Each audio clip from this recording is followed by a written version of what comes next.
A little harder than I thought it was gonna be too, Brett. No, it's not. That's not an easy process, is it? No.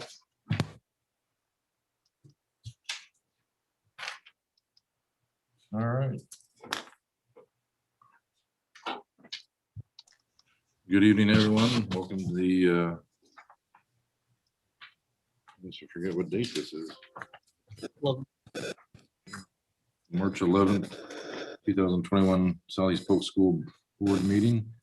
Karen, can I get roll call Andy, here? Crab, Fisher, Here. Nave, Here. Slings, Crowell, Here. Powell, Here. All right, we do have a quorum, so we will move along. Item 1B, agenda adoption. Dr. Lupnick, are there any changes? There are none. I've seen none. Do we have a motion to approve? So moved. Second. Thank you. Any questions or comments on the agenda for administration? Nope. All right, Karen? Fisher, Yes. Nave, Yes. Crowell, Yes. Powell, Yes. Andy, Yes. All right, 1C, this is district vision and mission. This is the reason why we're here. Anybody who'd like to volunteer? I'll do it. Thank you. Southeast Polk Community School District, learn, lead, and live. Success for college, career, and civic life. Engage all students in learning a challenging curriculum delivered through quality instruction. Thank you. Job, Rick. All right. Good for something. All rise for the honorable Lori Slings.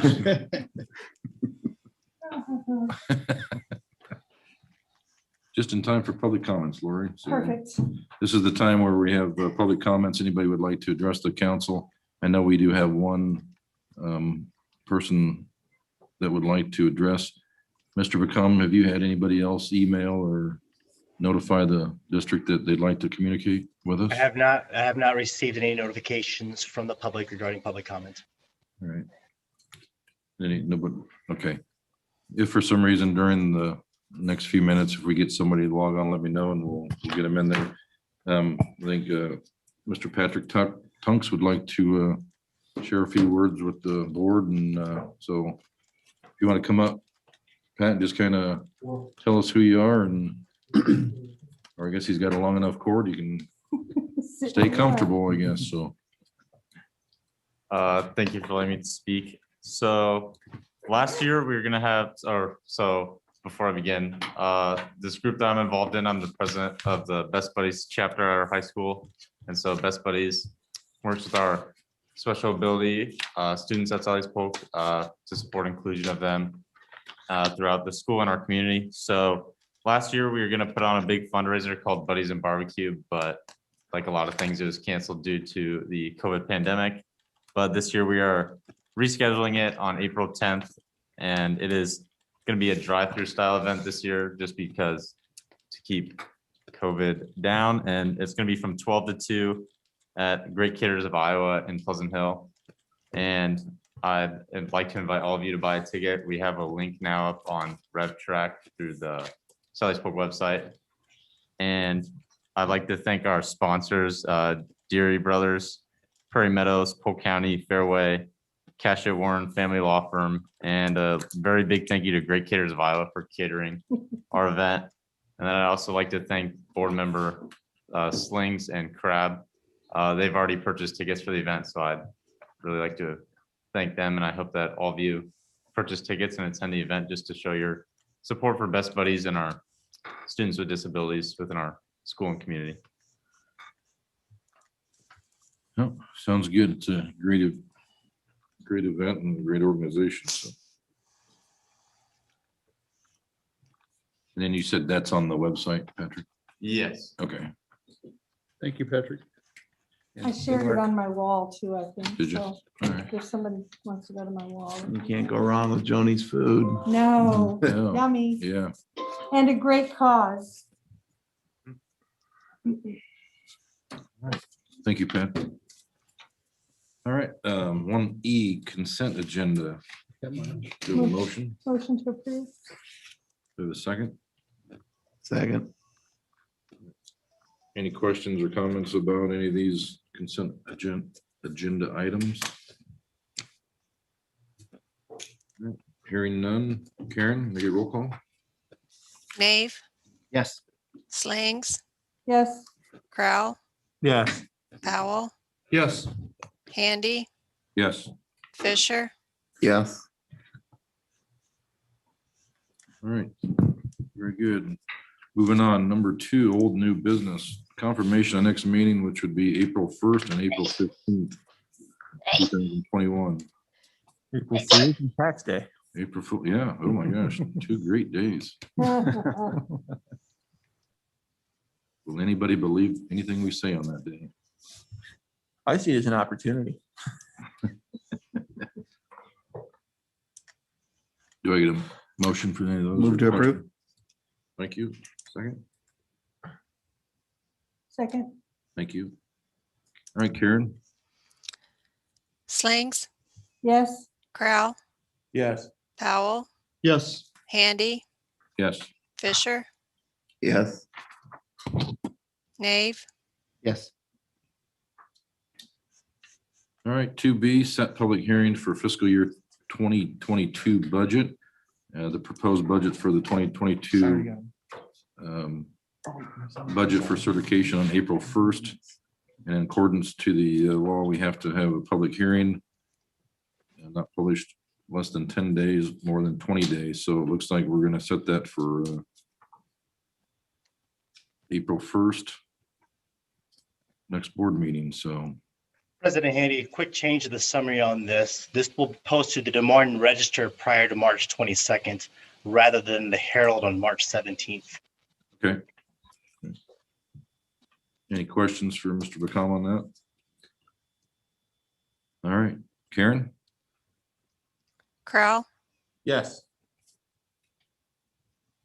Did somebody make a motion? No, Yeah. I think you don't know that. I don't have anybody. No. All right, didn't. Move to approve. thank you. Second. Thank you. Good catch, Karen. Crowell, Yes. Powell, Yes. Handy, Yes, Fisher, Yes. Nave, Yes. Slings, Yes. got to check all the boxes. All right, Yep. good job.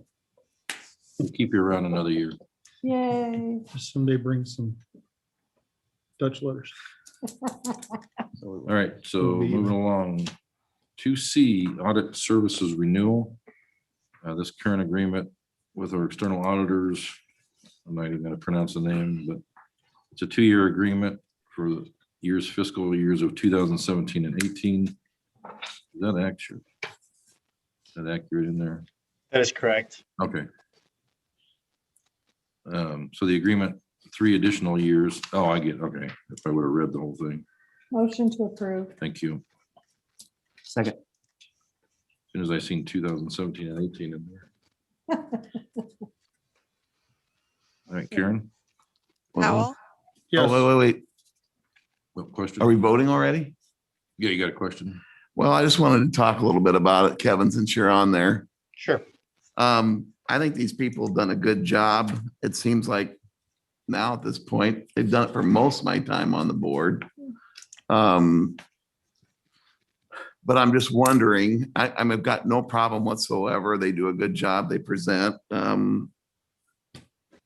their fees, we're a large organization. I'm jealous of how they're able to bill. They, lawyers, we have to count for every 6 minutes. They just say, well, audit for this year and send 50 grand. But outside of that, I balance between continuity in a position like that, plus, but shouldn't every now and then you toss it over and get another Yeah. set of eyes looking, or what are your thoughts on that? Absolutely. I don't disagree with you. I think it actually is a recommendation to change managers and even firms over a period of time. We did go out for RFP for this here a number of years ago prior to the 17-18 agreement. And we did get a firm that was less in cost, but had zero experience within the public school sector. Right. And that's at that time when we had our discussion, we did choose to stick with Yeah. Vermelt and Bonsack at that time. But I do plan to, after this 2021 audit year, we will move to an RFP process again to see if there are any other players in the field. And there are. The other piece of it too, as we went out for RFP, I also engaged with the state auditor's office. Now, if you recall, at that time, they wanted an open checkbook, and based on the billing cycle that you referred to for attorneys, they wanted to bill by hours, and depending on the number of hours they chose or what they worked at, that would be the cost. If I Yeah. recall, during our discussion at that time, we were not interested in that. An open prior to end, the yeah. 17 school year. Okay. All right, I just think it's something important to look at. And I do remember that time we did put it out. Yeah, we got one other outfit and they hadn't done public schools before. So yeah, that was an easy, no, thank you. Mhm. All right. Just, I guess, just off of Gary's question, is that something that you just do or the board has to? So obviously, if we voted this down, what would you do, I guess? We would need to move quickly to find a different firm to be able to do audit services for 2021. It is March already, and typically the audit firms start doing what we call interim testing around the May timeframe. But if we had to move it, we certainly could move it and choose a different firm if we move that avenue. And interim testing would then just become null and void for that particular audit firm. They would do more what we call substantive testing of transactions, which may result in different costs as well. But I'm certainly I'm open to whatever it is the board is willing to wants to do. Okay, and I don't know, I don't think that's the board's desire. I just wanted to ask that just in case, because I guess if you're already in the process of doing that, then that may satisfy that question. So any other questions or comments? Okay. All right, and then we had a Motion to you approve. motioned, and was it Tom? Okay. All right, so Karen? Powell, Yes. Handy, Yes. Fisher, Yes. Nave, Yes. Slings, Yes. Crowell, Yes.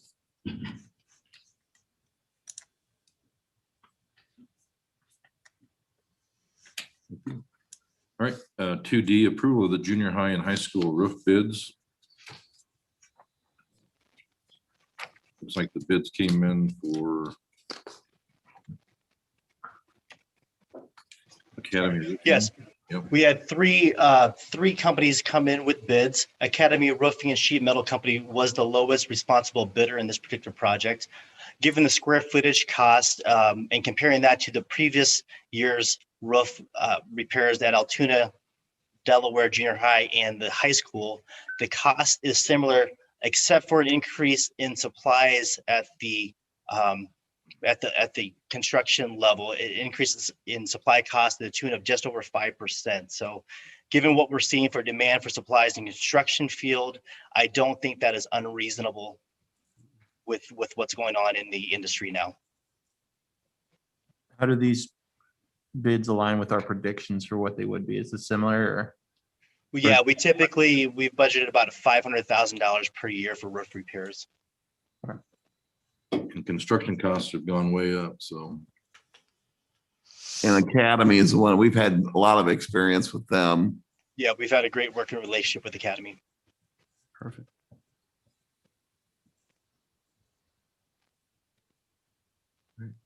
Any other questions for Mr. McComb? Need a motion then? So moved. Second. Thank you. Karen? Handy, Yes. Fisher, Yes. Nave, Yes. Slings, Yes. Crowell, Yes. Powell, Yes. Motion passes. 2E, this is our approved classroom technology upgrade bids. Motion to approve. Second. Any questions for?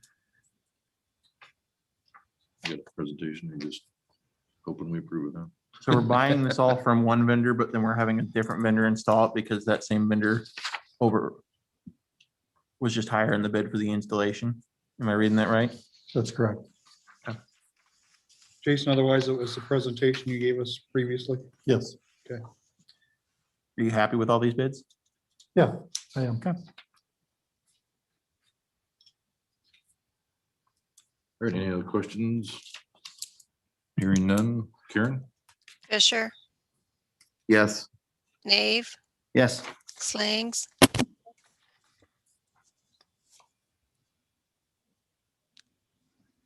Crow, Yes. Powell, Yes, Handy, Yes. All right, item 3, topics for discussion. We have superintendent's report. You bet. Thank you. I'll start off with some several good news items here and just kind of move from there. As we talked about earlier, we did have our first shot vaccination clinic, and that second now dose is scheduled for the week after spring break. And that is scheduled on a Friday, just to avoid any possible issues that come along with that. I say that and bring it up just because there was two different districts in Iowa that had to kind of disrupt learning this week due to that. So, winter activities have wrapped up, several successful seasons, and we've had several individual accolades that go along with that. And I think Jeannie's done a nice job of highlighting each of those. I won't go through them right now. It was conference week this week. Conferences are finishing up as we speak here at the elementaries. It's always a good week, a fun week, and a productive week for teachers, but also and parents, also a tiring week. Registration starts on Monday, the 22nd for our next school year. So that Monday after spring break, which is next week. We have almost made it to spring break. A few other things. This week, the Department of Ed recognized 7 of our buildings for their work in the PBIS program. The junior high in Spring Creek were named honor buildings. Altoona and Honor Plus. Clay, 4 Mile, and Mitchellville were recognized as banner buildings, and Delaware as a banner plus building. So that's there was nobody else with that many buildings if you look through that list. So that's pretty awesome. And hats off to everybody involved in that work. This week, we also learned that Clay Elementary had 6 out of the top 25 classes across the state, including the #1 class in the Hy-Vee Kids Fit Squat Challenge. Centennial also had a class in the top 25. There were about a little over 400 classes across Iowa that participated. Because of that success, Clay was chosen as the site for Hy-Vee to hold their Zoom presentation to all the other classes across the state, and they'll also be featured in a promotional video. All of the top 25 classes won t-shirts, masks, mini first aid kits, healthy snacks, and bonus prizes. They're all excited about the next challenge and encourage others to participate as well. So that's kind of a fun one. A couple of other larger scale things over the last 2 days. You may have seen that the United States Department of Agriculture did announce that free meals for students will continue through September. So that's a Wow, very that's good. positive thing. Yeah. So we'll be having a lot more communication about that as we move forward. And then the American Rescue Plan was signed today by the president, which sounds like that means for K-12 schools in Iowa, about $775 million. How that all gets doled out, there are obviously rules with that, and we'll be talking a lot more about that and what that means for us as we move forward, but that's a very positive thing.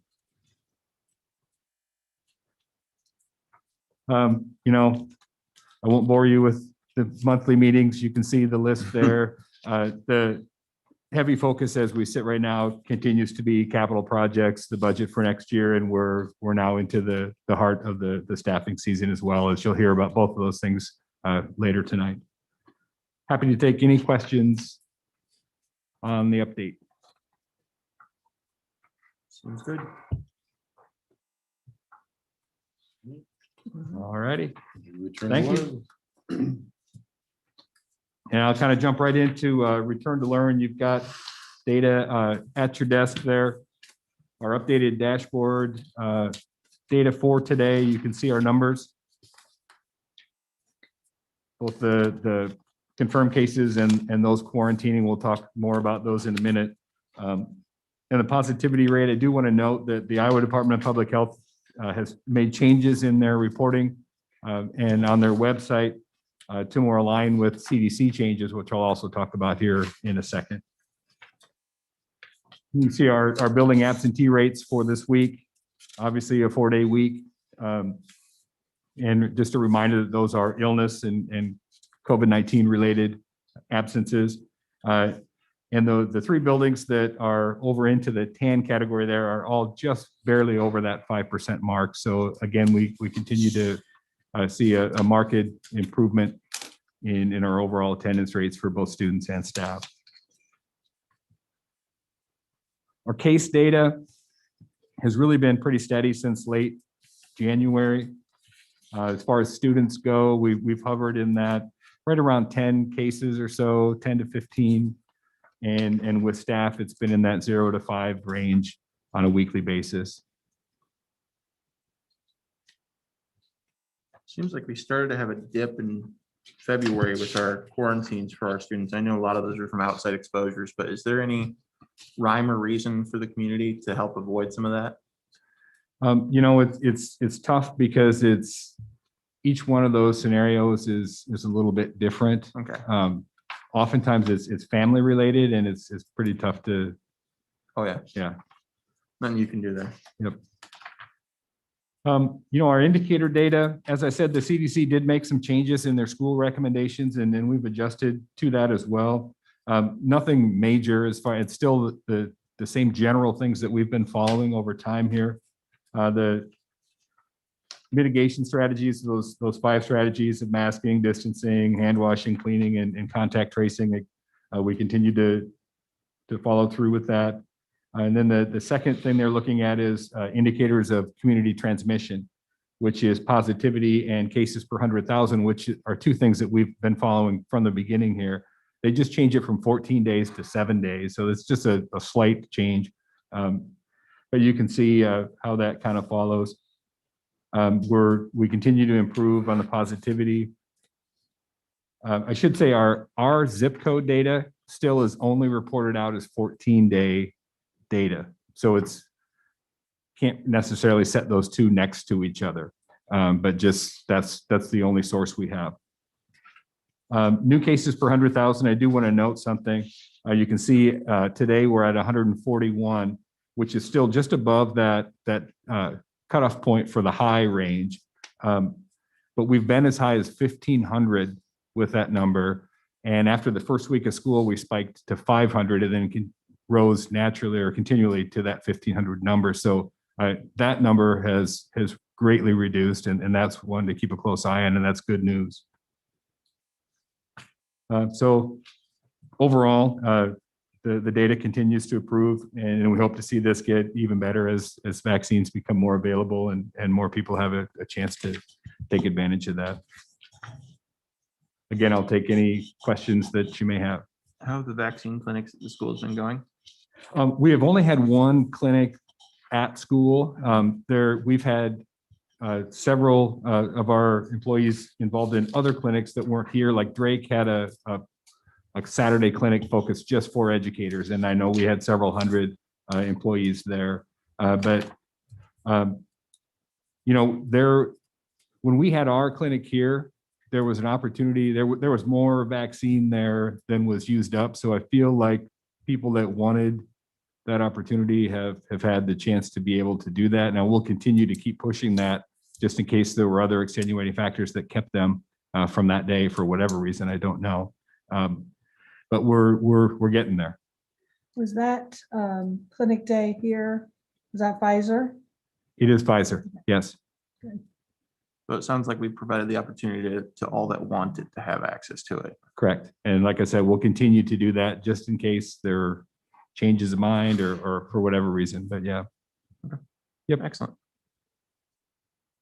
I wish that I could give you an exact number. I don't have that right now because there's so many different locations and places that eventually we'll have that, and I'll share that as soon as we do have it.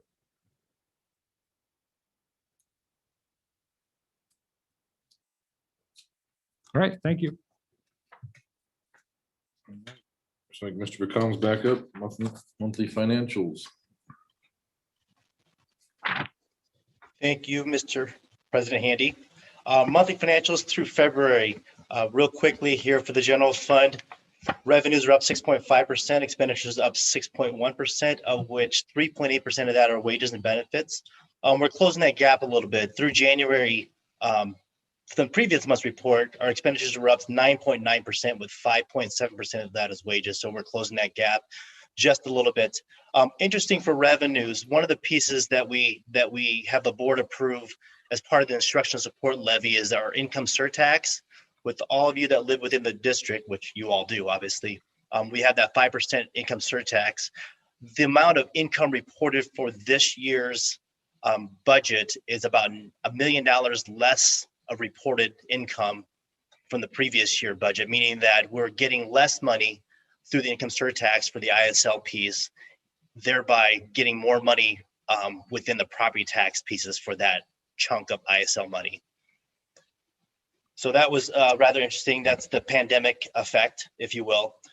We will start seeing our revenues go up a little bit more here as we start getting some of that COVID reimbursement back from the state, from the federal via the state. All funds, our revenues were up 1.9% without those bond proceeds. Expenditures up 6.3%, of which 3.2% of that are wages and benefits. Again, closing that gap from the previous month through January. I will bring to you a budget adjustment, as we know that will need to happen for the current fiscal year, FY 2021, because of those COVID-related costs and the revenues related to that. If you have any specific questions regarding financials through the month of February, I can answer them at this point in time. The surtax part was down $1 million. The income reported for the surtax was down $1 million. Yeah. So, Okay. The income on the correct. what would be taxed. Yeah. So, all right. Yeah. So consequently, the amount of surtax money that we received to offset the ISL amount was less from an income tax perspective and more from a property tax perspective. Right. Same dollar amount as a whole. It's just a matter of where we put those, how we get those Okay. dollars. Okay.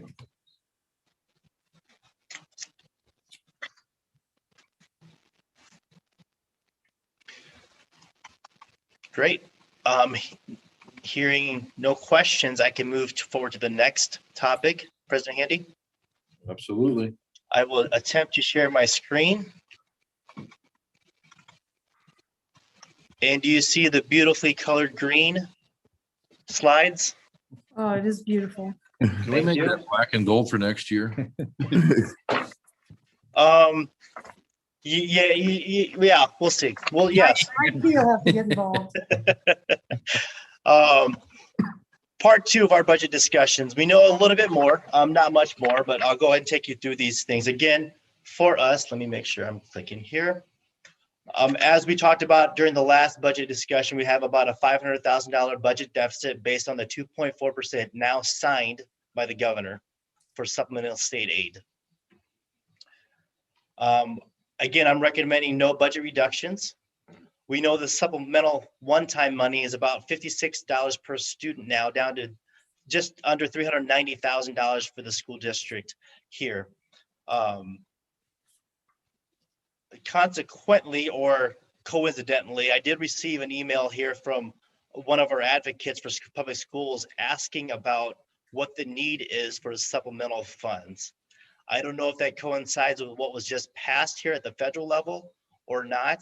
I'm hopeful that we still receive the pot that's down to $27.2 million from $30 million. But if we don't, as we discussed last time, we talked about spending authority, right? So at the end of FY20, our spending authority was 14.6%.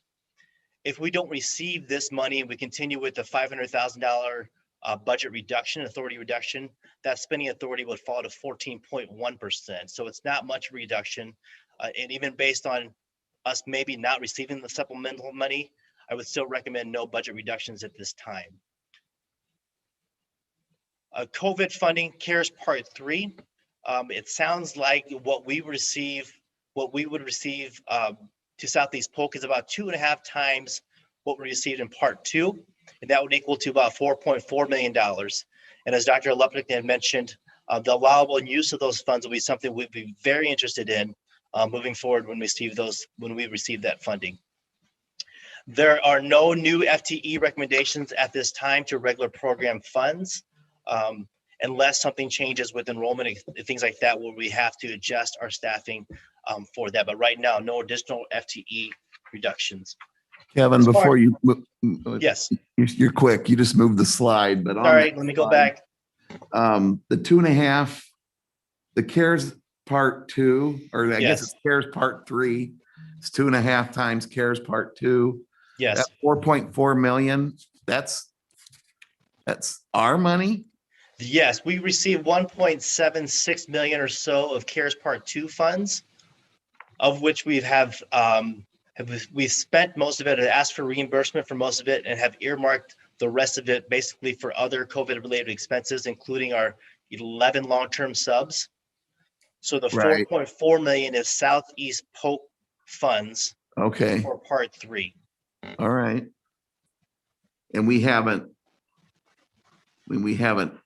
brought that over to costs yet. No, we would have to have a pretty extensive discussion about how to use those funds, given what Right. allowable rules are Okay, for sure. that. As I mentioned to Dr. Lupnick earlier, there's just so much hand sanitizer. There's so much things we can buy from a supply standpoint. So now it's a matter of how we allocate these funds to better educate the students in that the last component of education, I think, going forward with that money. Okay. It sounds like there's going to be an amount taken off the top dedicated specifically to special education. We know that there is a 20% set aside dedicated to any learning gaps, which we'll talk more about later tonight, that have developed over the course of the pandemic. So there are some pieces that will be pretty strongly regulated, but we don't know what all those are. Right. We don't have our hands on that money yet, though, or do we? No, we don't. They haven't come up with the exact allocation yet. And as with Part 2 funds, it would be a reimbursement basis through the state's Gotcha. program. We will have to incur the costs or have them somewhere. Gotcha. Correct. Yep. Correct. It's the school's equivalent of what in my world is the PPP loan. It sounds like a lot. I mean, not exactly, but same concept. Yes. It sounds like we'll have 27 months to expend the funds. Right. Yeah. Is there a way for us, so like you were saying, there's only so many bottles of hand sanitizer and boxes of paper masks you can get. Is there any way for us to make improvements to long-term needs such as air filtration or stuff like that, that could also be beneficial to COVID specific so that we can garner under here? So that we can kind of make some of those improvements? From what I understand, Mr. Krell, those improvements would have been also allowable under Part 2. So Okay, I assume Part 3 would allow the same. okay. It's just Part 3 is Yeah. more money, so it provides more of an Correct. opportunity. So Correct. I think you underline a really good point in that we're going to want to be really planful to utilize that money for things that then we can sustain long-term to leverage it as far as we can for kids. absolutely. Doesn't sound like we'll have any trouble or any problem utilizing it, I guess is the way to say it. Yeah, we certainly don't want to underutilize that. We certainly don't want Right. to send any money back. Sure. And regarding Mr. Krell's question regarding equipment in general, there is one rule in which is passed down from the federal government that anything that is over, any piece of equipment that we intend to buy that's over $5,000 has to be approved by the state's Department of Education. So think about if we were to do an HVAC repair fix to increase filtration for air, that sort of improvement, if it's purchasing another piece of what have you, that would have to be approved by the State's Department of Education, even though we're supposed to be local control. There was something, was it you that had that, Tom, a couple weeks ago? Yeah. Little brochure about, was it ionizers or something like that? Was that, No, it was air filtration. was it, but it was like Yeah. individual units in the classroom. It wasn't for the Right. whole. So yeah, if we bought like 20 of them and we're like $4,000 a piece, that doesn't count, right, Kevin? Yeah, they want one piece of equipment for $5,000. Well, because I'm sure we can find, especially in that junior high right now, we could probably find a couple of classrooms that base level need better filtration, even not in a pandemic. Yeah. So. Any other questions regarding CARES Part 3? Okay. One program enhancement that I would like to mention, Mr. Pettit's on the call as well if there's any additional questions, but DMAC has proposed their position called a college career transition counselor. It would be a 3-year commitment from the district to purchase that service from DMAC to the tune of $50,000 per year. The counseling position itself, that would be a DMAC employee. We would only buy and purchase those services. Part of that funding, as this would be considered a shared position between DMAC and Southeast Polk, we would receive the equivalent of funding for 3 student FTEs, or around $21,000 moving into year 2. To fund the rest of that 3-year commitment, the $50,000 commitment, we would repurpose existing funds that we have already, whether that be through the regional partnership money, high school budget. We could also appropriate some, if it qualifies, dropout prevention funds for this. But all in all, this particular program, the counseling position, seems like it aligns to what we have for our mission and vision with the district. $50,000 for a counselor that would be within our buildings 80% of time and committed to our students 100% of the time seems to be a pretty cost-effective solution to transition those kids into a college career role. So this individual is a DMAC employee. Correct. Are they transitioning our students just to DMAC, or are they doing it to other institutions as well? They would be in our school 4 days a week and at DMAC 1 day a week, working with Southeast Polk students that are DMAC freshmen. So I'm just going to be the devil's advocate here. Why are we paying them to allow a recruiter into our school? A majority of the students, I mean, a lot of them go there. But go ahead. Sorry, I didn't interrupt. Yeah, I would say that it's the number one spot that our kids go to for the next step. So our kids are there either way. Dr. Lutnick, if I could add something. Can everybody hear me? This is Steve Pettit. The I guess limits of how many students. Hey, Steve, you got some background noise. I'm sorry. I apologize for that. I'm not in a great spot, but can you hear me? I mean, is it worth me talking? Yeah, I think we can manage you. Okay. So it's a 300 to 1 ratio, so they can work with 300 students. The thought is that they would work with approximately 100 students that are juniors, 100 students that are seniors, and 100 students that are on the DMAC campus. So the 200 students that they're working with in our buildings don't have to be students that are going to go to DMAC. It can be any student. So a lot of those fine details are things that we're going to figure out as we go. But the goal is for us to help identify students that need more support than we can currently provide with our existing staff, so that we can lead to more successful transitions to whatever that place happens to be, whether it be DMAC, into a career, or into another. Cliff notes for Wonder where he's at. looks like he's in the auditorium or something. So I guess my question is, how does that like differ from like Mr. Butcher's position as far as like, your college career readiness? And This will be, as I understand, this would be a supplemental service to what Mr. Butcher is doing. So this would be specifically for those 300 to 1 students that Mr. Pettit mentioned, and it would allow Mr. Butcher to do things outside of those particular students for the purpose of transitioning to DMAC or other colleges, community colleges. Mr. Butcher's position is a K-12 position. This would be focused only on high school students. Thank you. And then, so it costs us $50,000 a year for the 3 years. Yes. Is there a benefit for doing this through DMAC as opposed to just creating this in our own backyard?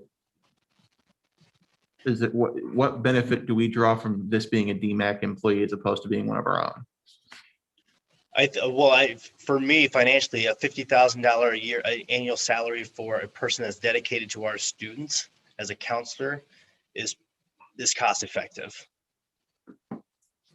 When I think, plus it gives, Not paying the benefits. obviously they have the background of what DMAC is going to be like and that transition, just like it says. I mean, to me, it sounds like it's a great program, something that we obviously need to try. And I say try, we may be doing something similar, just not having someone in our building. Would that be accurate? I mean, they would Yeah, go I think to, that's accurate. I think that's accurate. I also think that DMAC is funding $25,000 for this position every year. And in year 2, we would be getting approximately $21,000 from the state. So year 2 and beyond, it's going to cost us out of our budgets approximately $28,000, $27,000 for an employee that's going to work 100% of the time with our kids. There's something. Makes it sound better, doesn't it? Yeah. Well, DMAC is also going for a grant that would reduce this year 1 cost for us if received by about $4,000. The district share. so I mean, that it costs us 16,600. Is that for us each year to have somebody in our building that can, No, 50,000 a year would be it. oh, so it's not spread over 3 years. It's 50. Right. Okay. It's per year, correct? That's why I was asking on the cost, because if it were 16, like you were saying, that's cheap. By all means, please do it. But at 50,000 a year, But this isn't, what money, does this come out of general fund then, or is this maybe you said it and I missed it. Yep. So the funding for this, we can use supplemental share position dollars, the 3.0 FTE for that.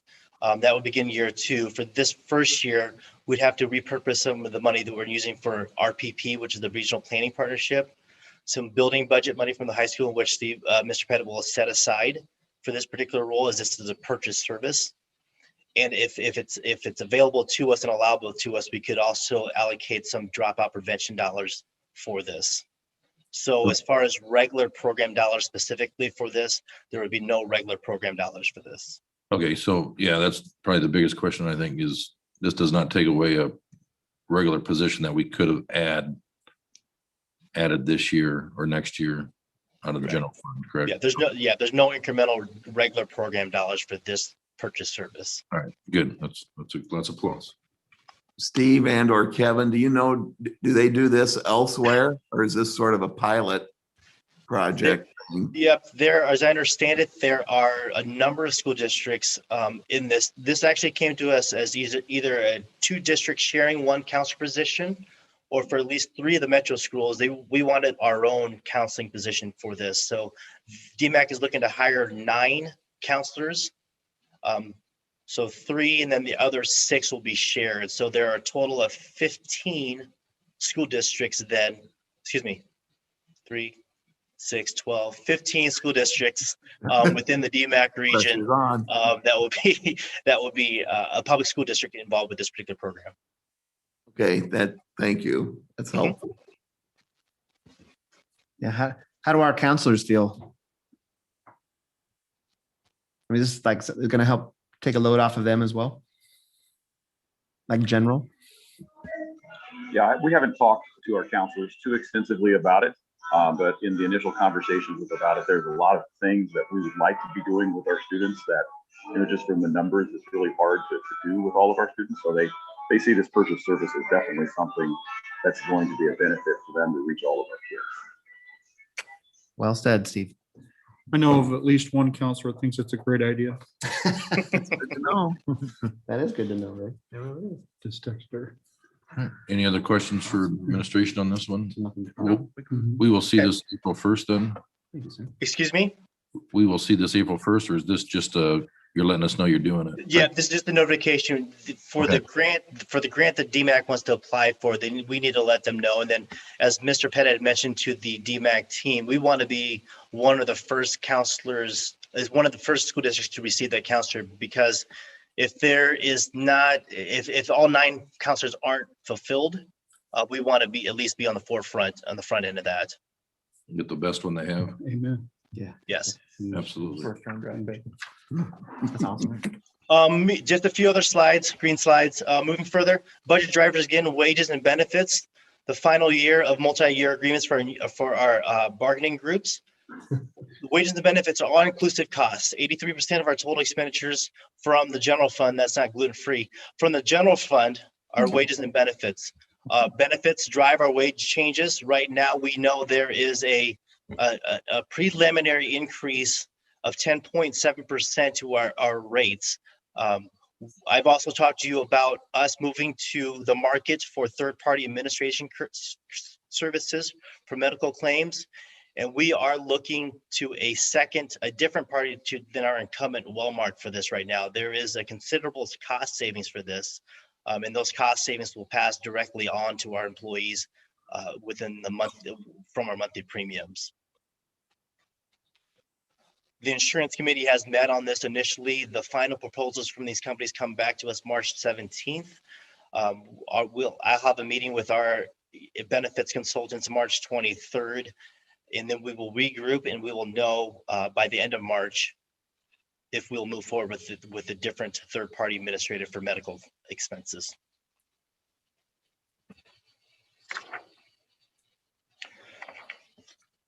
Oh, here's that slide.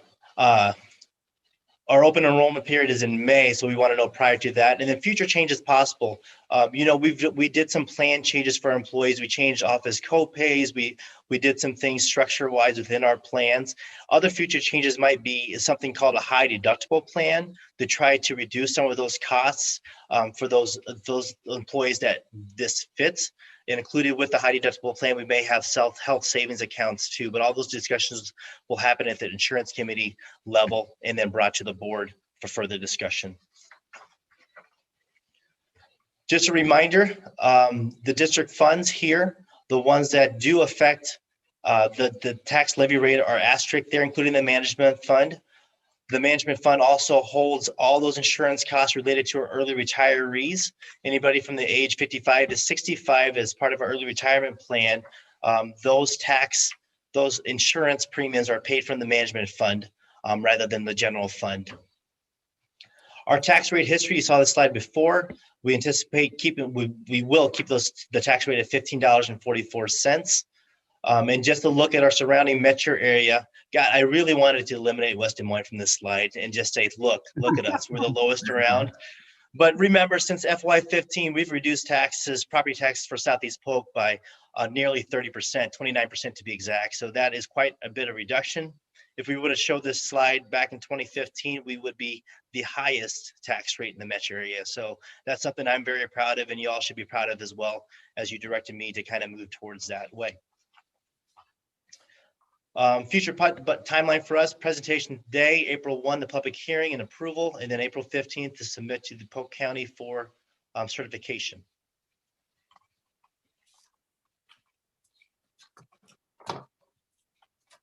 Good. Any additional questions regarding budget for next year? I'm just say this on comment while on budget, and I'm glad we've made great progress on the tax rate, real estate, property tax. And I know we threw this out at one point on the surtax part of it, because I'm going into my tax person next week. It'll be up front and center. I see that go. And I know that's something within the purview of the board that we can, not all schools have a surtax. We've got one. I would like to see it reduced or eliminated at some point, but and as we make room in that property tax rate, I know this year with everything, we're squeezed to keep it even at where it's at, but it'd be nice for board to consider that in making its decisions on how to fund the operation. Sure. And again, just to reiterate, and you know this, Mr. Fisher, if it's not surtax and it's property tax rate, so as our valuations continue to increase, there could be an opportunity there to reduce that surtax by percentage points for sure. Mm-hmm. Yeah. And the thought process behind that surtax was that because it creates authority, correct? I think so, right? There is a right, bump Kevin? for authority with that. For what, I'm sorry? The surtax creates authority. The surtax is just another way to get that instructional levy money. We don't get any more money. Right. The authority is what it is. It's just a matter of how we fund that. There was some piece of that when we discussed this last year, was that it actually allowed for additional authority, and that's why we kind of dropped it. Yeah, I thought that was the case. I'm sure that was the case. So I'm trying to figure out what the verbiage we used then that's different now.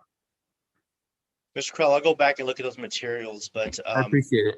yeah, I'll get back to you with that. Thank you. Mhm. Because we don't want to lose the authority. We need the authority to take care of our district, but if it's just as one from the other.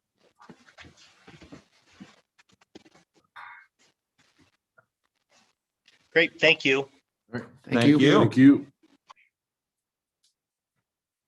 All right, looks like 3E staffing. Is that Kevin again? Nope, it's Mr. Horton. Evening, board. Couple different items before we get to the staffing plan. In thinking about the DMAT conversation that was just had, I think I can help you out in trying to sort some of this out. The reason I didn't speak about it is because it's really not a staffing issue. What we're really doing is spending $50,000 to buy a service for not only our current students who have a connection to DMAC, but all those kids who end up going to college at DMAC, during their freshman year, because there's a lot that has to happen in that transition time between Southeast Polk and DMAC. And this person's main function is to kind of congeal all that so that it makes perfect sense in the transition for our students. So really, we're not buying a person, we're buying a service. And that's when Mr. Powell said that he knows a counselor who likes this idea. I think that counselor understands what it is exactly that we're purchasing and can appreciate, someone, kind of solely dedicated to making that relationship successful for not only our current kids, but the kids who are there, and then the future kids who will leave Southeast Polk and then continue their education at DMAC. So it really helps me greatly to not really think of this as we're buying a counselor, we're buying what DMAC's counselor can provide the students of Southeast Polk. So hopefully that helps. Because as Dr. Lubnick said, we have a lot of kids who go to DMAC, a lot of kids. So I'm sure this person is going to be hopping, and that's okay. We'll get our $50,000 worth, and maybe then some. Secondly, with regard to the tax rate and kind of getting our financial house in order, 82% of our budget is people. And the reason I bring that up is that when we have righted our financial ship, I know in speaking for Dr. Belger and myself, I know we take a great deal of pride in that as well, because if 82% of your budget is spent on people and your role is, viewing all those folks as human resources, I know we've all really worked collaboratively together to get our financial house in order. And again, I would underline what Kevin said. We're as proud of that as we are of anything. So just a couple notes there. Staffing plan. Each year, at this time, we have conversations about staffing for the upcoming year. It's kind of an annual event where we assess our enrollment, we assess the budget constraints that we're under, we assess the needs of our education program, and then we assess the needs of the district all the way around. And then we try to devise a staffing plan that makes sense and is financially frugal. And in that, the last couple of years, we've changed things just a little bit. We've kind of done it in phases, and tonight is just the phase 1 of 3. And phase 1 involves our certified employees. Phase 2 involves our classified employees, and then phase 3 is kind of a possible mix of both, because it really accounts for those unforeseen overages or things we've underestimated, like pandemics, changes in the law, just different things, or unexpected enrollment increases and decreases. So tonight's really just about phase one certified employees. Like anything, this year for us, everything stops and starts with state supplemental aid. And as we've discussed at length, the state supplemental aid is for this year's 2.4%, which in many ways has been communicated as the break-even point for our district's budget. So, I guess the bottom line is there's not a lot of room to bring on a bunch of people via the general fund. And since we're at the break-even mark, our first goal is to continue to provide exceptional services and try as hard as we can to not add staff, or at least staff that are paid from the general fund. And that's what you see in phase one of the staffing plan that's in front of you, with the exception of the one contingency that's in there. So to go through these, we've got 3 positions that we'd like to add, all of them in the special education realm. All of them are due to having an increased number of students with particular needs. And then the 4th bullet down is kind of it's a place. I look at it as a placeholder. I think somewhere along the line here, we're going to have a number, and what that number is, I don't know, but we're going to have a number of students who could have come to kindergarten this year, but because of the pandemic, they did not. They and their parents decided, let's wait a year. And I've heard the number or the percentage 20%, a potential 20% increase in kindergarten, which for us here at Southeast Polk, that's about 100 kids. That's a lot. So what I wanted to do was put a placeholder in there for if that eventuality materializes, and mostly because I know everyone. I know the board has made comments about this in the last couple meetings. I think I comment on this like every other day, if not every day. I know I've spoken with teachers about this very same topic, and it's and the real question is, what are we going to do if kindergarten significantly increases in terms of enrollment? And secretly, I hope it does. I mean, because that's what we're all after. I think we want all kindergarten kids to come to school, to come back to school, to be a part of what we're doing. But I just wanted to earmark the possibility of adding 2 kindergarten teachers if we need them. And who knows, maybe possibly more, because 2 kindergarten teachers could not possibly teach 100 kindergarten students. I'm hoping for some distribution across the district, and at the same time, 2 might become 3, but we'll figure that out in phase 3 of the staffing plan. But I wanted it there because I wanted people to see it. I wanted them to read it. I don't want kindergarten parents at home going, gosh, what are we, what can we expect? What are they planning for the appearance of my child at school? And the answer is yes. I want them to feel really good about, sending their kids to school. No question. We want that every year, but this year in particular, this coming year in particular. And then lastly, as part of our certified plan, this is a TLC funded position, but we wanted to add 1 more model teacher to our TLC ranks, because as the law states, 25% of our staff or something, wildly close to that need to be in the TLC system somewhere. And we've been running about anywhere from 23 to about 24.5% of our teachers in the TLC program, and we want to get as compliant as possible. Although we've never been cited for anything like that. If I'm asleep at the switch, we might be. So I just want to stay awake in regard to compliance with TLC rules and regulations.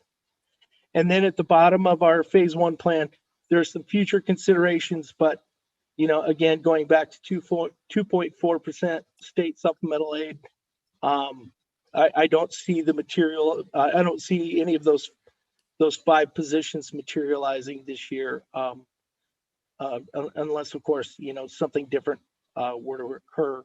But in a nutshell, that's kind of our phase 1 approach to certified employees. And again, in the April meeting, April 1st, 2 things will happen.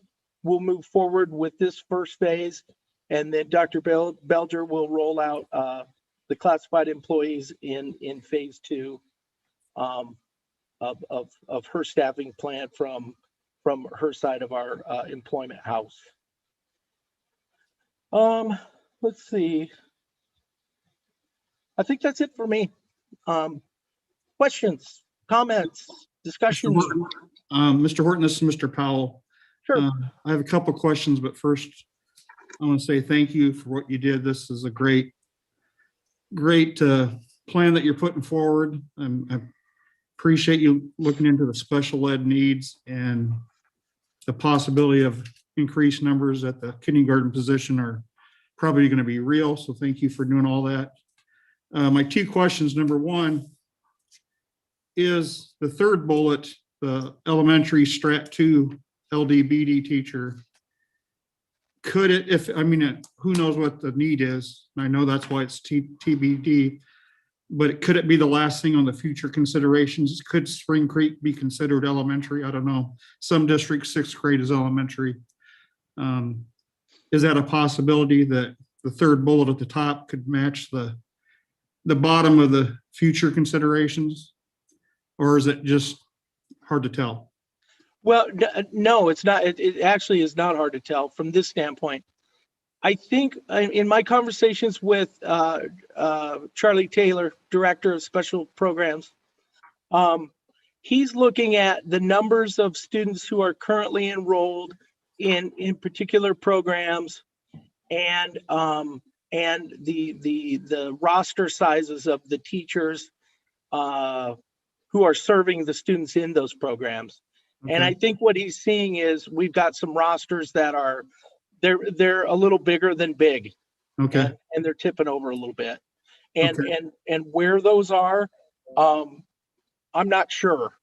Okay. I'm not and the reason I say that is certain schools have the space to add another section. Certain schools do not. Right. So it may be if a section is tipped over at Altoona, we may have to bump it over to and these are just random examples. Like if we had a section in Altoona that tipped over and we moved it over to Willowbrook, maybe the students would follow the program to Willowbrook where there's space. Right. Good. Thank you. My other question is, we just approved the hiring of a new principal at Delaware. That was the Sam at Clay and part-time Clay and half-time at Spring Creek. Mm-hmm. That position is being replaced, right? Her position? Yes. Okay. Yes, to my knowledge. Because it's coming up again in future considerations. That's to have a full-time one at Clay as the future consideration instead of part-time? Yes. Currently, our Sam only works at Spring Creek. Okay. We don't have any Sam time at Clay. Oh, okay. I thought she was split, so I didn't understand that. Right. Sorry about that if I wasn't clear. No. My lack of knowledge, but I just want to make sure she's being replaced and that you're asking for another one, which is good. Because I think the 5 things at the bottom, I know are all real important. We've been asking for a music teacher at Spring Creek for a long time. I know Lori keeps bringing it up and Lori's right. Mm-hmm. So everything on your page there is very important, both top and bottom. Yeah, I think, we've added to that list really thoughtfully. And we've kept things there because it's not like, even though I'm trying to think of which one's been on there the longest, but let's just say one of them has been on there for 3 or 4 years. It might get kind of easy to just kind of erase those and let them evaporate because we haven't hired them. But that really has not been our approach. I think our approach is we've always taken the old college try each year, to, to look at what's available in terms of funding and resources and what our needs are, and really thoughtfully move forward with the things that not only that we need, because we need them all. I mean, no doubt about that. But then on top of it, the things we can afford, which really kind of speaks to what I was talking about earlier in terms of the financial house. That's really part of the reason why we got in why we snookered ourselves so many years ago financially, is that, these weren't considerations that were made from time to time. And, we really have not had a choice over the last decade. It's really been a conversation about, hey, we will stay within our means, period, and end of discussion. So how do we do that creatively and do it effectively? And how do we be really smart and get what we need? That's really been our approach. I'm not saying we've done that every time, because that starts to border on, all of us breaking our arms, patting ourselves on the back. And that's not the case at all. I think that's just our approach. And sometimes we're successful and sometimes we're not. And one final question, doesn't need to be a long answer, but a couple of years down the road, when the 5-6 building opens up, do you see us having to add several staff to fill that building? 6-7. 6-7, I'm sorry, 6-7, thank you. Yeah, well, it's possible. It's, I think the short answer is yes. I think we're going to have to add some people, because there will be roles that are not filled yet. Right.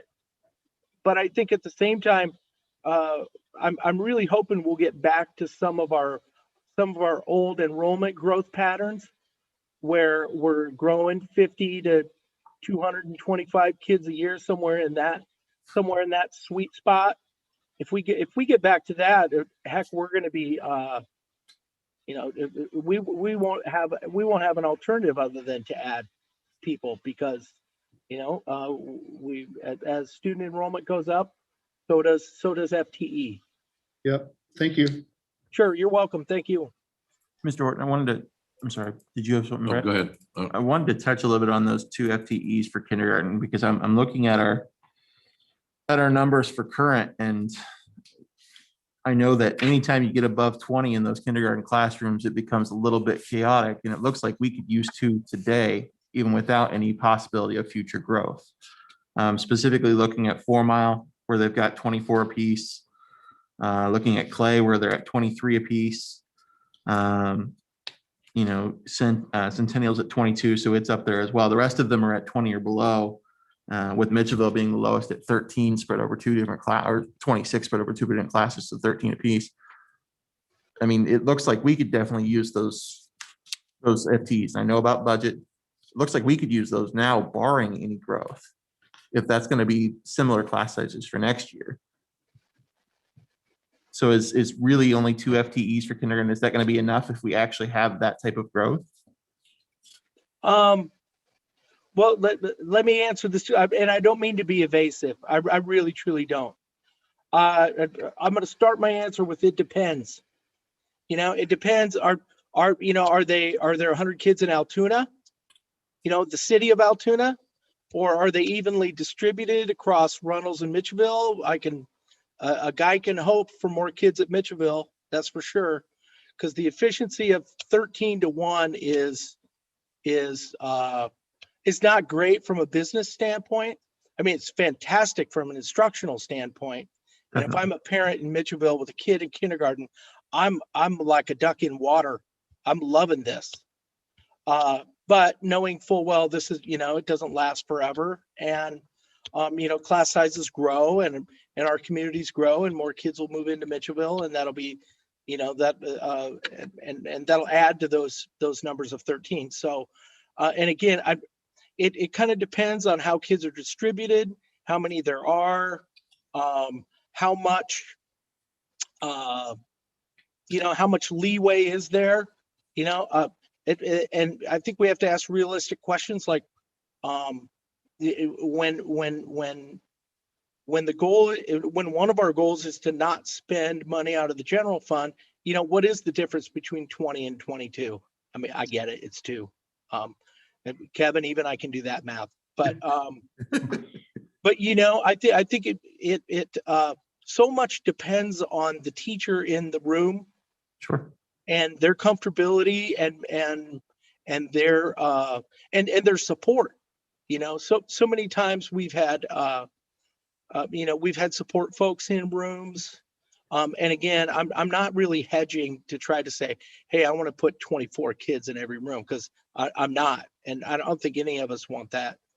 But I think we'll play it by ear. And the nice thing about phase 3 occurring the staffing plan phase 3 occurring in May, or maybe even at the earliest late April, is our first glimpse at what kindergarten is going to look like is kindergarten roundup. And those numbers are pretty good. They're pretty good indicators of hey, are we going to tip over? And is 2 enough? Does 2 need to look like 4? And those would be conversations that we have down the road. But, one thing that I learned a long time ago from Dr. Miller was, Joe, just keep hanging on as long as you can till you can see the whites of their eyes, and you can see the end of their noses. He said, and count noses, don't count eyeballs. He was really funny like that, but sorry, that joke kind of fell flat. But he was a really good teacher for me in that regard, that the longer we can wait and the more data we can collect, and the more certain we can become about things that we're going to end up guessing about, will help us to make good decisions as we move forward. So yeah, long story longer, Mr. Corral. Yeah, we could use those 2 right now, sure. But I think our kindergarten folks have done just a bang up job this year. They've done a wonderful job, and not even pandemic aside, they've done a nice job over time for sure. They're really good teachers. So one other question that's in that same vein, and then I'll be done. Do all of our buildings have the ability to add an extra section for kindergarten if that need arose? My short answer is, if you're asking all of them, no. Okay. No, I don't believe so. Well, let me rephrase that. Not without switching some things around. I mean, like I'll just use Willowbrook as an example. For the life of me, one of the things that has confounded me since I moved into this role is we did a multi-million-dollar addition at Willowbrook, and we added no classrooms whatsoever. Figure that one out. But anyway, it was a long time ago. But it would have been really nice if we'd added 3 or 4 classrooms to that particular school, because it's really finding itself growing, and the building itself is, the brick and mortar can only stretch so far.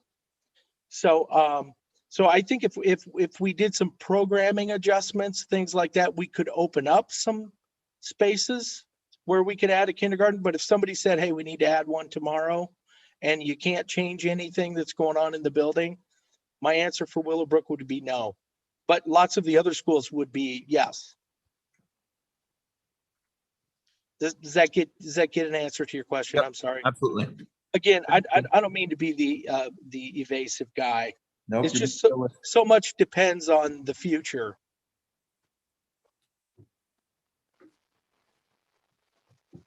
Any other questions for Mr. Horton? Hearing none. All right. Anything else, Joe? Or no? Thank you very much, though. Appreciate it. All right. Thank you.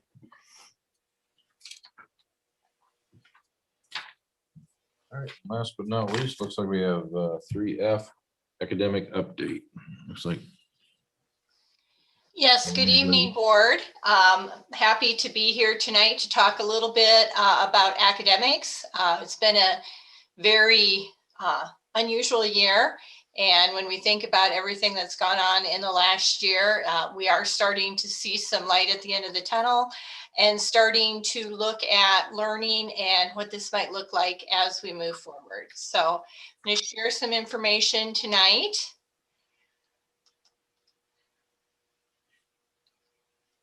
It's my screen showing. Yes. You can tell I'm heavily influenced by Mr. Bacom, and the green theme will continue.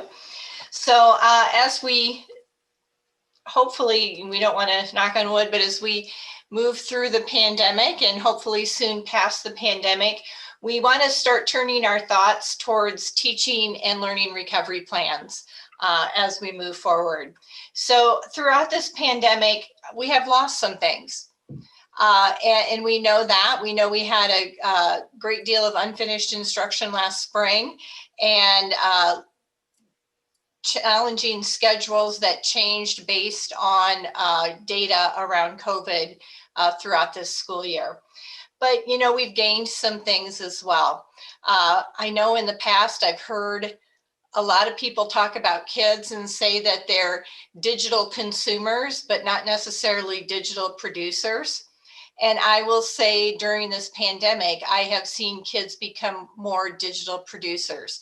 They're using technology to create things, and that's been really exciting.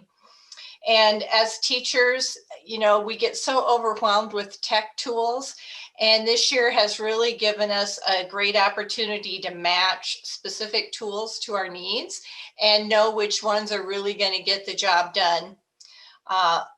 Our partnerships with parents have always been important, but during the pandemic, they were absolutely critical, and families have really stepped up to take a hold of things and help fill those gaps for kids. And I know I've talked to a lot more families this year and developed those relationships, and I feel that that family school partnership is even stronger than it was before.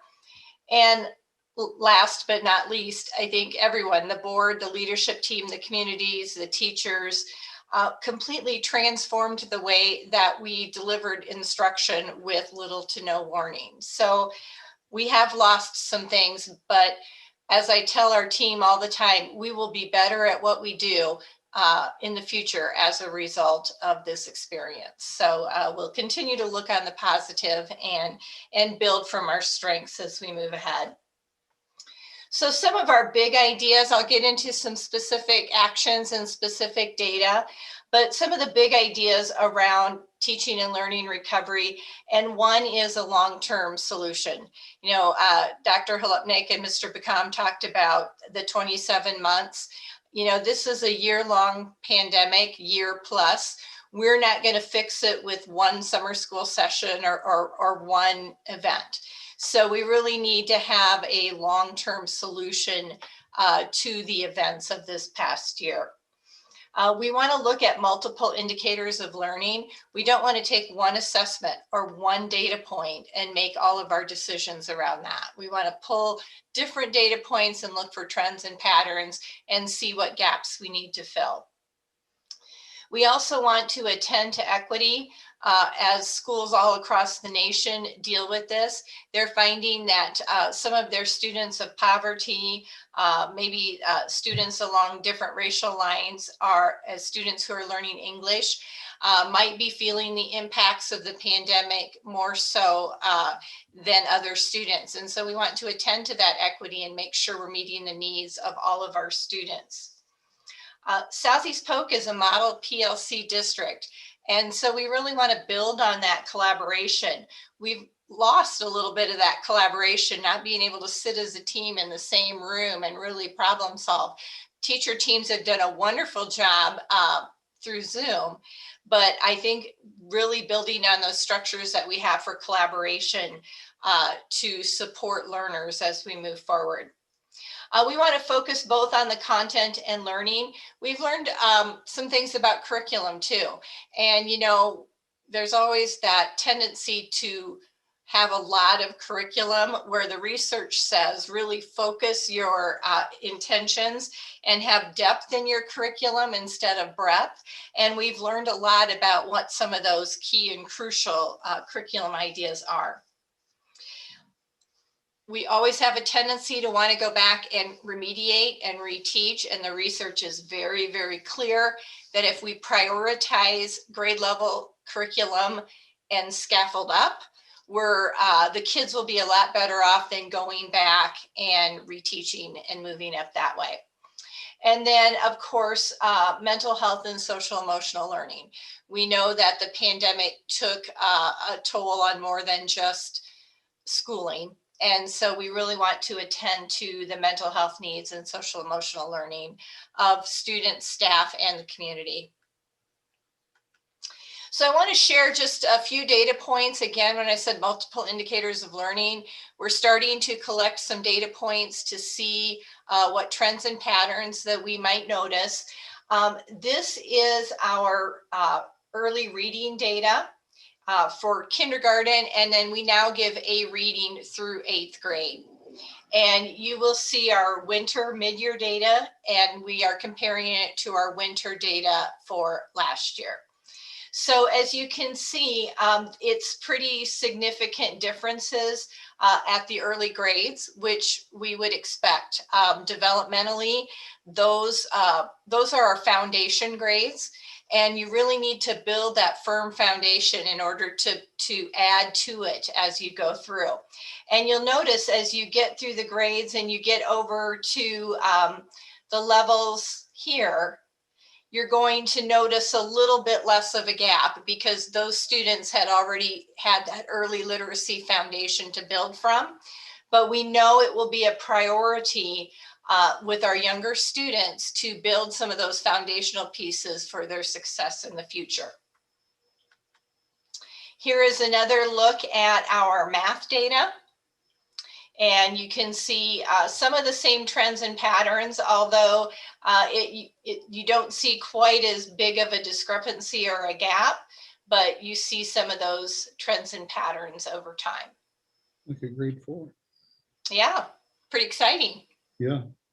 So when we're looking at these numbers, the one on the left is winter 20. So if I have a kindergartner saying winter 20, is the 58, is that for them this year, or would the 73, the row below, be for them this year? Yeah, this is trend data rather than cohort data. So Okay. it was the kindergarten students last year compared to the kindergarten students this year.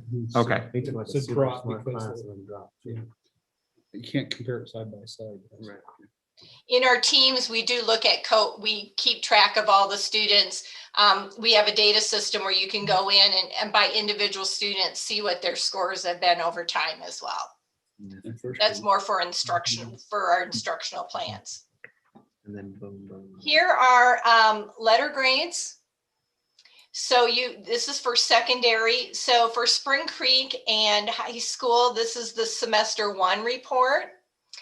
For junior high, they had run a report just before we closed last year. So they ran another one this year. So it's their February data, this 3rd quarter data that we're looking at. So the way these charts are set up is we have enrollment, the number of students not passing 1 or more courses, then the percentage of students not passing 1 or more courses, and then of those students who didn't pass 1 or more courses, what percent of them are in the remote learning pathway? 29%.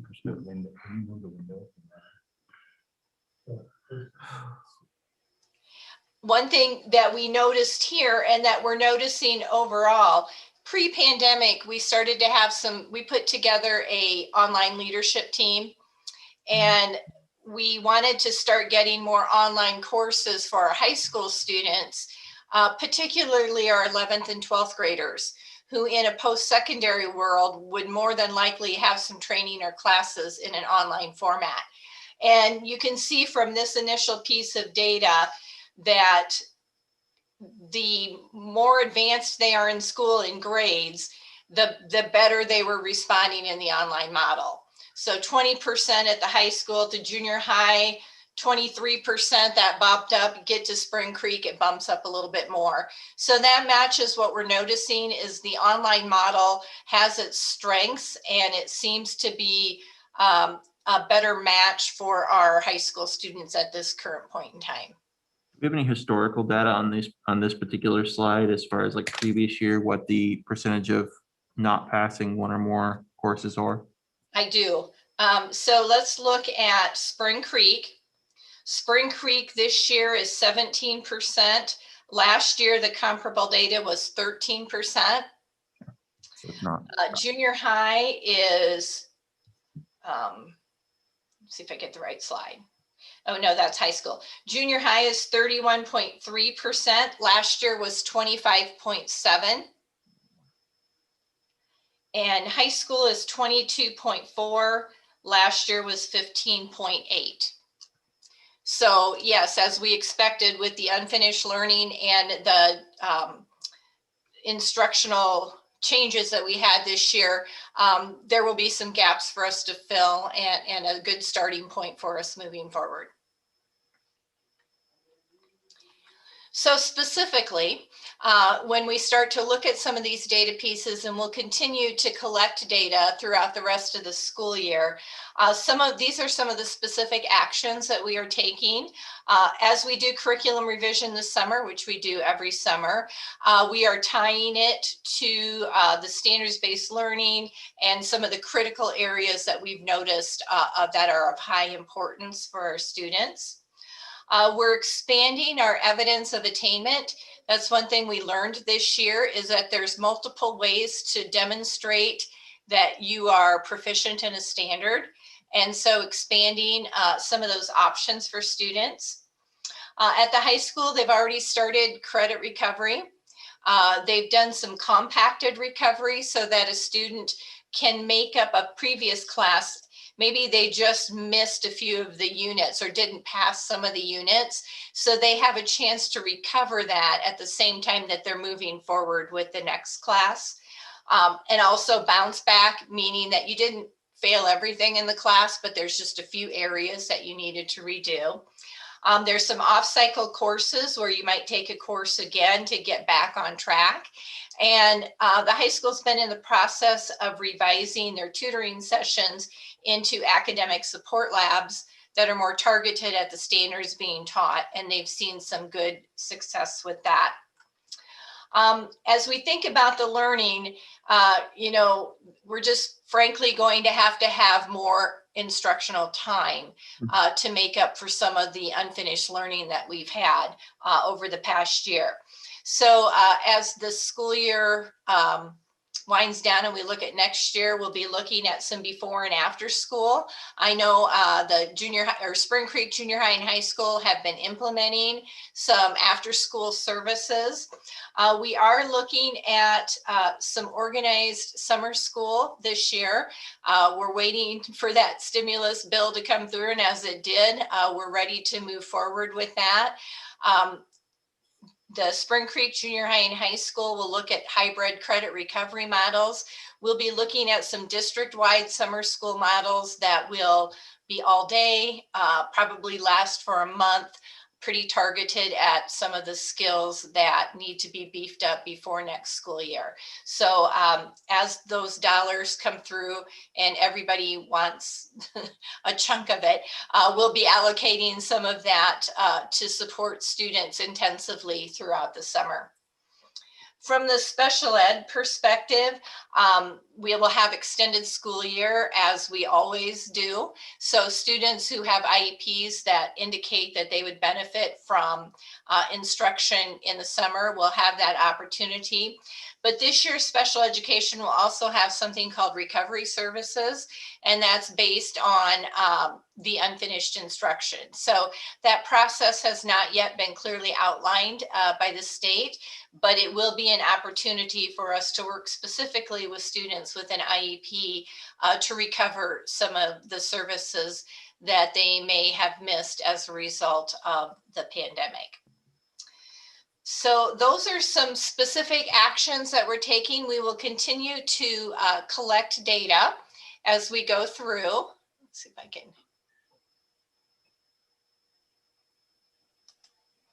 Well, I can't figure out how to stop sharing. I'll get it figured out in a minute. And we will continue to look at data, continue to make plans again throughout the summer to start our process.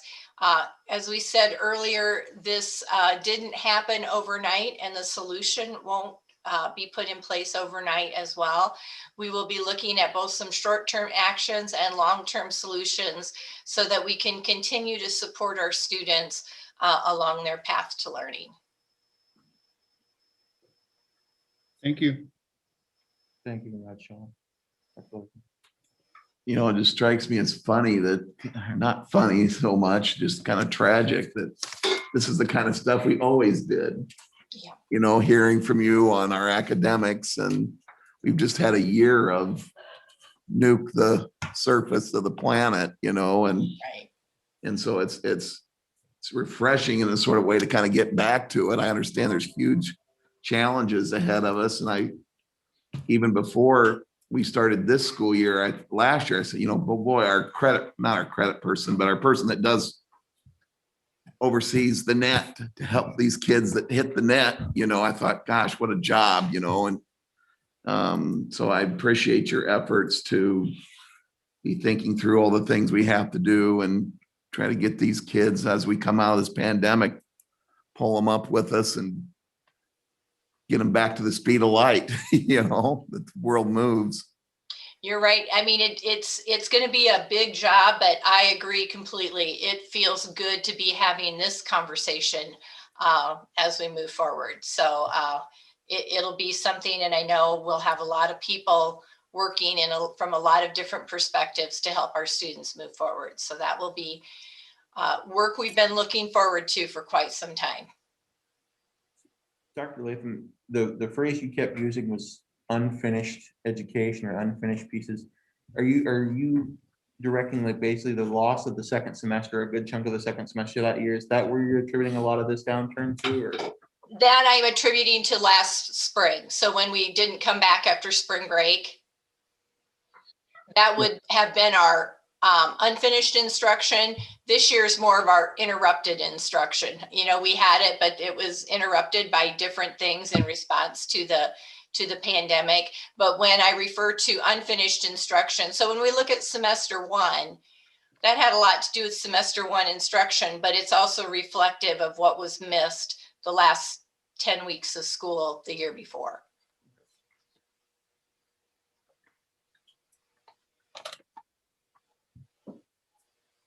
Anything else for Mrs. Latham?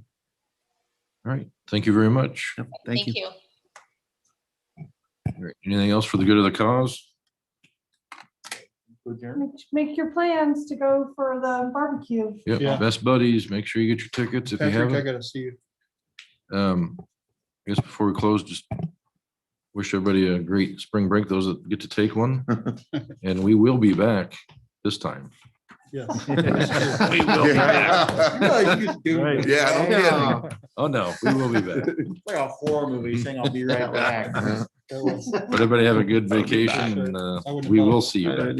Mr. Crowell, That was good, Brad. did I have a motion?